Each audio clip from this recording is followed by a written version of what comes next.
ರಾಮಾಯಣ ಕಾಲದಲ್ಲಿ ಭೀಮಸೇನ ದೇವರಾದಾಗ ಅವರನ್ನು ತಮ್ಮನನ್ನಾಗಿ ಹುಟ್ಟಿಸಿದ್ದಕ್ಕೆ ತಾರತಮ್ಯ ಭಂಗವಾಗಲಿಲ್ವೇ ಅಂತ. ಅಣ್ಣ ತಮ್ಮ ಆಗಿ ಹುಟ್ಟೋದರಿಂದ ತಾರತಮ್ಯ ಭಂಗ ಇಲ್ಲ. ಆದಿ ಸೃಷ್ಟಿಯಲ್ಲಿ ಯಾರು ಮೊದಲಿಗೆ ಹುಟ್ಟಿದ್ದಾರೋ ಅವರು ಉತ್ತಮ, ಅನಂತರದಲ್ಲಿ ಹುಟ್ಟಿದವರು ಅಧಮರು ಅನ್ನುವಂತಹ ನಿಯಮ ಪರಮಾತ್ಮ ಮಾಡುವ ಆದಿ ಸೃಷ್ಟಿಯಲ್ಲಿ ಮಾತ್ರ ಅದು ಸಂಬಂಧಪಟ್ಟದ್ದು. ಮುಂದೆ ಅವಾಂತರ ಸೃಷ್ಟಿಯಲ್ಲಿ ಅವರು ಅನೇಕ ಬಾರಿ ಹುಟ್ಟುತ್ತಾ ಹೋಗ್ತಾರೆ, ದೇವತೆಗಳು ಅವತಾರ ಮಾಡ್ತಾರೆ. ಆ ಎಲ್ಲ ಸೃಷ್ಟಿಗಳಲ್ಲಿ ಅವರು ಅಣ್ಣ ಆಗಿ ಹುಟ್ಟಬಹುದು, ತಂದೆಯಾಗಿ ಹುಟ್ಟಬಹುದು, ತಮ್ಮನಾಗಿ ಹುಟ್ಟಬಹುದು.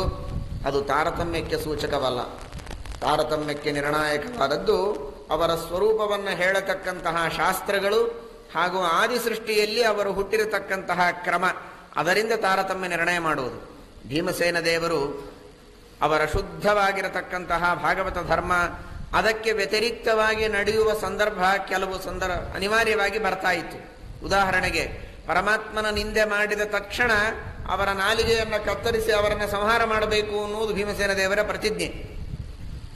ಆದರೆ ಸಂದರ್ಭ ಹೇಗಿದೆ ಅಂದರೆ, ದುರ್ಯೋಧನಾದಿಗಳು ಪರಮಾತ್ಮನ ನಿಂದೆಯನ್ನು ಮಾಡಿದರೂ ಅವರ ಪಾಪ ಇನ್ನೂ ಹೆಚ್ಚಾಗಿ ತುಂಬಬೇಕಾಗಿದೆ.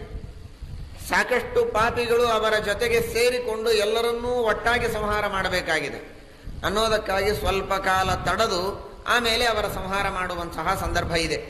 ಹೀಗಾಗಿ ಅಂತಹ ಸಂದರ್ಭದೊಳಗೆ ಭೀಮಸೇನ ದೇವರ ಧರ್ಮದ ರಕ್ಷಣೆ ಮಾಡೋದಕ್ಕೆ ಒಬ್ಬ ವ್ಯಕ್ತಿ ಬೇಕಾಗಿತ್ತು, ಯಾರಾದರೂ.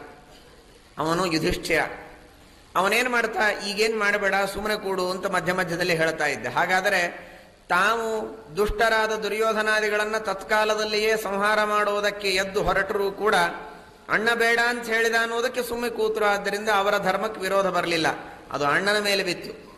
ಈ ರೀತಿ ಭೀಮಸೇನ ದೇವರನ್ನು ಶುದ್ಧ ಭಾಗವತ ಧರ್ಮರ ಪರಿಪಾಲನೆ ಮಾಡುವುದಕ್ಕೆ ಅನುಕೂಲ ಆಗೋ ಹಾಗೆ ಮಾಡಬೇಕು ಅಂತ ಕೃಷ್ಣ ಪರಮಾತ್ಮ ಆ ರೀತಿಯಾಗಿ ಭೀಮಸೇನ ದೇವರನ್ನು ತಮ್ಮನನ್ನಾಗಿ ಹುಟ್ಟಿಸಿದ್ದಾನೆ ಎಂಬುದಾಗಿ ಹೇಳ್ತಾರೆ.